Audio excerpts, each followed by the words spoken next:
what do you honestly expect when we come in here on March 4th? Is March 3rd trade deadline? The deadline day. When we're sitting here doing the March 4th show, what have the Toronto Maple Leafs done from now till then to change this roster? I'll go first to give you a second on it. I think they do a deal. They do a couple of deals. Mm-hmm. I think the first one is someone like, this is all Sam McKee. Yep. Speedy small winger.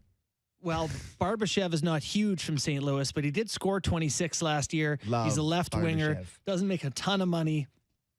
There's going to be a bidding war for him. It's a rental. Yep. But someone like Barbashev probably makes sense.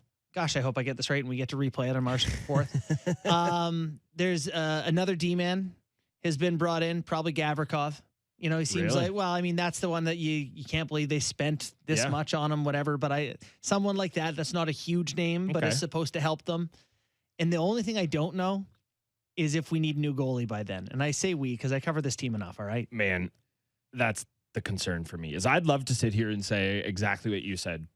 Add on D, even though I don't know that they need it, but I do think that will end up happening. Yeah. And forward, who is somewhat sexy, but not as sexy as you would like. It's not Bo Horvat. It's not Ryan O'Reilly. Who, by the way, we found out before the show, and take this with all the grains of salt, but dead last in the NHL in plus minus at minus Selke Trophy, minus 28. By the way, still not good enough to win this week's golf tournament. Was it the Century Open last week? Colin Morikawa. Last year was won at minus 34. So O'Reilly needs to shoot 66. Hey, he's got some time. He's got some time.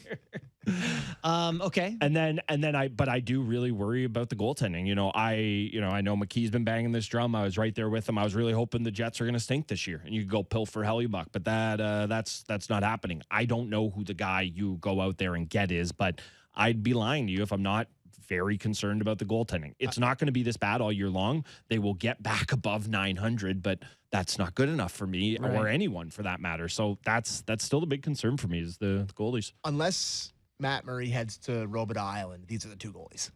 You don't think there's any way they come to the conclusion that it's just not one of them has to go, they're not good enough? Well, whatever money, you'd have to move out one of the two guys, and that's the money. Yeah. Don't see it. No. They've kind of made Murray with the extra year, right? Like he is kind of a lock. And what are you going to get for $1.75 million that's going to be any better? So if you think just in conjunction with this, I don't know. If you think Gavrikov is coming in theory, that means a defender's going out or Liljegren or Sandin or just sitting. That's it. Probably. Yeah. I think they think they're going to need 8 or 9 D in the playoffs. I think everyone kind of believes that. I think Liljegren probably has some value.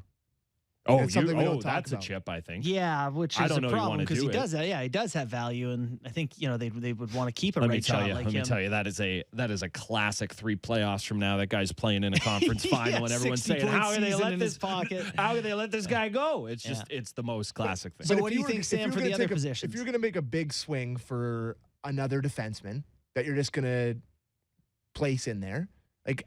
I like what Liljegren's brought, but I also remember the rest of his career. I think it's not that you can't trade him. I think his value is pretty high right now. I don't think there's a world in which one of the guys that's on the D-core right now is a part of a trade for another D-man. I agree with that. I don't think that's a crazy statement. If you are Columbus, you would want someone who's going to help you as you turn things around, and you have Connor Bedard and Liljegren's in the back end. He has to have some value, and Sandin too has to have some value for sure. So. I don't know. I wouldn't be heartbroken to see one of those guys as part of a depending on the return. Yes. Do you expect them to, what do you think for upfront and D? Do you think there's big moves, or do you think this is classic Dubas? He gets Lyubushkin and... I really think that he was kicked in the you-know-what by the Foligno thing. Yeah. I really do think that scared him, and I think he's still feeling that in his guts. If you know what I mean, but my male audience will understand that reference. But I don't know if he's ready. Is he going to go out there and spend the first on Timo Meier? Is that something that he's going to do? That was interesting. I go the other way on it. I think you're right. He got kicked in the you-know-where by Nick Foligno, but I think and you know him better than any of us. I think the lesson that would be gleaned out of that would be the opposite one, because it wasn't Nick Foligno or nobody. It was Nick Foligno or Taylor Hall.